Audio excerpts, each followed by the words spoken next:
What's up, guys? It's Coach Grant with First Down Training. Today we're going to be breaking down how wide receivers can beat more talented DBs. Okay, so we're going to be looking at two specific routes here. We're going to be showing a bad example and then a good example of the route. So first route is going to be a corner route versus an outside shade press coverage DB. And then the second route is going to be attacking a press bail look and threatening the blind spot of a DB when you're running a fade. So I hope this video helps you guys out. I hope it teaches you some new things to use against a more talented level and talented scale of a DB. But also, fellas, if you're a wide receiver and you're not sure how to structure your on-field workouts, you're not sure what sets to do, what reps, check out that very first link in the description below, fellas, for a 28-day on-field wide receiver workout plan. What you'll get access to, it's 4 weeks of workouts, daily sets, reps, and video examples of each drill is broken down into a 4-week schedule for you. So I hope you guys could check that out. Very first link below. Let's get started with this video. So this route is going to be a corner route versus outside shade press. So this is a common look that you'll see, especially if you're a wide receiver and you see here are the numbers, your split is cut down. So this is something that a wide receiver might expect. He might be expecting an outside route, and he also has safety help. So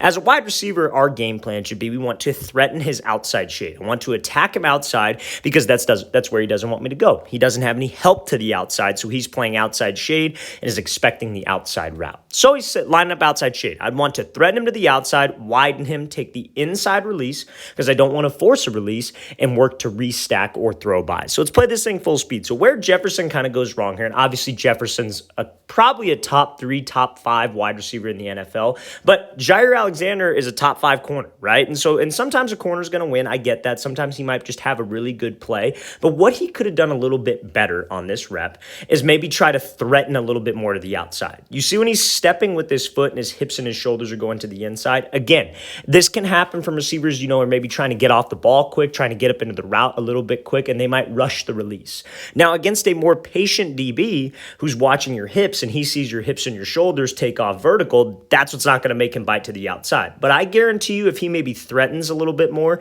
steps a little bit harder into his leverage, tries to threaten him vertical, his hips and his shoulders are facing to the outside, Jefferson's a good enough route runner and a twitchy enough route runner that I guarantee you any DB will bite because he has to at a certain point. A DB has to move off of this platform if we threaten him at a certain platform because he has to protect the outside release. So I think if he sells that a little bit more and tries to widen him a tad, that could give him an easier release to the inside. Because the easy answer would be, oh, when he took this inside release, he needs to restack.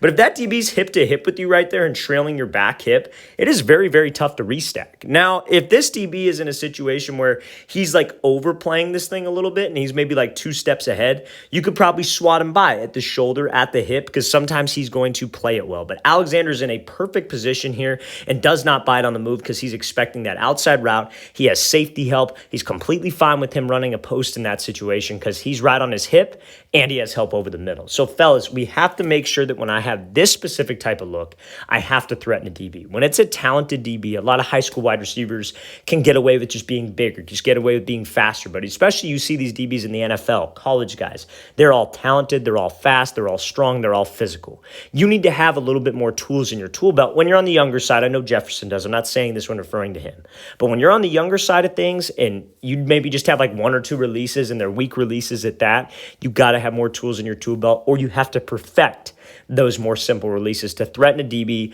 and move them off the platform. Let's play this thing again, full speed, easy mistake. And again, like I said, Jefferson could run circles around myself, could run circles around a lot of DBs in the league. It's just everybody has reps where your hips and shoulders are getting out of the break a little too quick. You're maybe not selling the release enough, and that is something you can learn from. You learn from what the pros do well, and you also can learn from their mistakes. But again, they're still professionals, and they will still correct this kind of thing. He took the right release. He had the right idea. He didn't force the outside release, just there are a couple things we could clean up. So now on this example that we look at here, we see the same kind of look. Outside shade, and he's going to be running a corner route, right? So I want you to see the difference in just the release here. So we're going to play this full speed. So you see when he takes this release, how much he sells to the outside. He's able to restack, he's able to work a rocker step just like Jefferson. The field space is a little bit closer, but look at how much he sold this thing. Hips and shoulders stepping outside the frame. If we could have gotten this release on the first clip, that is what forces that DB to have to move. Because everything about this looks like he's running a fade. Everything about this looks like he's running outside. So that is what we need to try to sell. He does not want to give up the outside, doesn't have any help outside. All of his help is to the inside. So he wants to do whatever it takes to force me inside. But if I could widen him, it makes it easier to restack. And when I can restack and he's trailing my hip, that's when I can make a move and sell. So fellas, we have to understand that when it's a talented DB, it's not going to work just taking choppy steps, working behind the line, not selling the move, and just trying to get off the ball quick. We have to threaten him, and we have to threaten to his leverage, or else he will just sit there, be patient, and be able to lock me up. Okay, let's play this thing again, full speed one more time. Great job by being able to throw this thing out wide, working this restack move, and then breaking back off to the corner. So now, this clip here, this is Marshawn Lattimore when he was in college, and he's going to be working a press bail situation right here. So when he does this press bail, and this press bail is kind of a unique type coverage. It almost looks like zone coverage, and this would be how you'd want to attack zone coverage, I guess, if it was like a truer zone look where he's not maybe press bailing, he's just like maybe 7 yards off, and he's facing the QB. So we know it's zone. I'm going to play at full speed. So we know it's zone when that DB has his eyes in the backfield, right? Like maybe not necessarily in the backfield, but like he's trying to read the number 2 wide receiver. He's trying to read the quarterback. Maybe he's reading his drop, whatever it is. But when he's in this position, because if he's playing man coverage, he would probably be watching us. His eyes would be on us. He'd be looking at my hips. So he is very, very vulnerable to any kind of movement in this blind spot that we call it. Now, as a wide receiver, you got to be prepared for this. As a wide receiver, if you are playing a team, and a lot of, we talk a lot about having a plan. We talk a lot about, coming into a game with an idea of what you're going to do to be able to play fast, to not panic out there. You got to make sure that you know what kind of coverage they like to run a lot of. And so if you're getting ready to play a team and they like to do a lot of press bail, you should be prepared for that. You should have a plan for what they're going to do. If they come out and press bail, you shouldn't be shocked by it. You shouldn't be, oh my God, what do I do? You got to have a plan for it. That's why it's so important for wide receivers to study film, just like how a DB studies film. So when we have this DB bailing out of here like this, like I said, he is very susceptible to any kind of move to the blind spot. He's susceptible to a dig. He's susceptible to a comeback, right? Those are two things that can threaten him. Now, if I'm running a fade, I can't just change the route mid-play and run a comeback unless that's maybe an option, because I know some teams have like a fade or a stop route option at a certain point if they're beat. But if this DB's bailing, you got to threaten him somehow to this blind spot. We cannot just try to run around him and make this a foot race, because he will win and squeeze me to that sideline every single time.